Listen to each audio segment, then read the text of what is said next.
520. How's your day? Very good. Hold on. Hi there, guys and girls. Good morning to each every one of you. The sun is so high, just like our dreams. Mm. Thank you, Lord, for this wonderful blessings. See that? Not bad.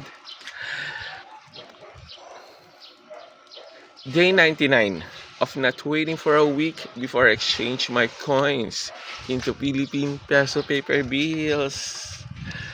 Road to 1 million peso saving challenge. Do the same thing, okay? Earn, save, invest on your own, not in any networking or in any pyramiding scams. Not too good to be true promises, business transactions, or any business proposals. Avoid that.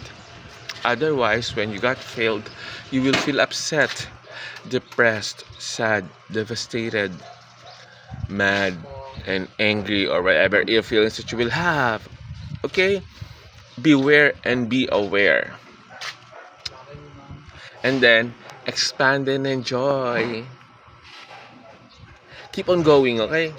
Bye for now. Road to 1 million plus saving challenge.